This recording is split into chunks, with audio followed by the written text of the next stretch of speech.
suis toujours occupée de ma grand-mère. Elle habitait à quelques pâtés de maison de chez moi, et comme elle ne pouvait pas beaucoup se déplacer, j'avais pour habitude de lui faire ses courses et les lui ramener. C'était notre petit rituel hebdomadaire. Elle passait le plus clair de son temps devant la télévision, ou à écrire des lettres à je ne sais qui. Elle participait souvent à des jeux concours dans des magazines pour gagner telle ou telle chose, et c'était moi qui étais chargée de poster ses bulletins de participation, chose que je ne faisais même pas. La pauvre avait déjà une bien maigre retraite, je n'allais pas laisser des connards assoiffés-triques l'arnaquer. Bref, c'était ses seules occupations. Elle ne faisait jamais le ménage, elle n'aimait pas ça, et puis même, elle n'en était pas capable. Alors, de temps en temps, je lui proposais mon aide, pour nettoyer le plus gros au moins. Pendant que je m'y attelais, elle me racontait les nouvelles, me parlait de la météo. L'autre jour, elle m'avait raconté que quelqu'un s'amusait à cogner très violemment à sa porte. Je lui ai tout simplement répondu que ça devait être les petits cons du quartier qui s'amusent. Elle n'a rien ajouté, et je continue de ranger. Un jour, ma mère, qui ne la voyait que très rarement à cause de son travail, l'emmena faire une petite balade au parc de la ville. Ma générosité poussive m'a donné l'idée d'une petite surprise pour son retour. Faire le grand ménage chez elle, lui préparer un bon repas pour le soir, et accrocher tout plein de photos de ses petits-enfants qu'elle ne voyait jamais. C'est la première chose que je fis. Une photo par-ci, une photo par-là. C'était parfait. Je m'amusais à choisir la couleur des punaises qui allait le mieux possible avec la photo.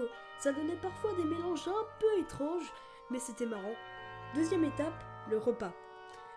Je regardais dans le frigo ce que je pourrais préparer de bon, et il n'y avait pas grand-chose.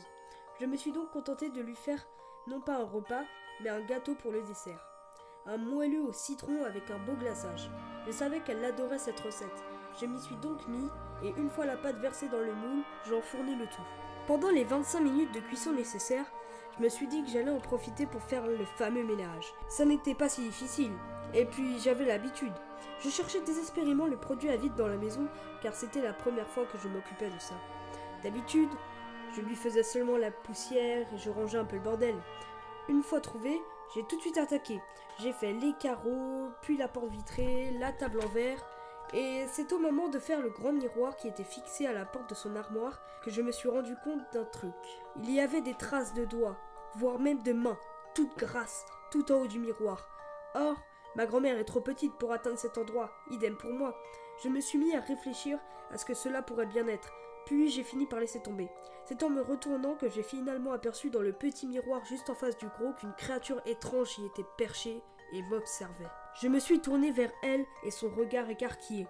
Elle était hideuse, avec un semblant d'humain, mais avec de longs doigts crochus et acérés, et un corps terriblement mince. Elle ne bougea pas, tandis que je reculais de plus en plus tétanisé. Elle tomba sur le sol, laissant entendre un son des plus ignobles d'os qui s'entrechoquent. Elle se cambra étrangement et se dirigeait doucement vers moi, ce qui donna l'irrésistible envie à mon corps de s'en aller en courant et en hurlant de la maison, ce que je fis. Le gâteau que j'avais mis au four brûla et emporta avec lui la maison tout entière plus tard dans la soirée. Ma grand-mère a donc habité pendant un moment chez mes parents. Je n'osais dire à personne que c'était de ma faute si sa maison et tous ses souvenirs avaient fini en cendres, ni dire ce que j'avais vu là-bas, jusqu'au jour où j'écris ces lignes. Je suis sur le lit et, tout en haut du miroir, fixé à la porte de l'armoire de ma chambre, il y a des traces de doigts.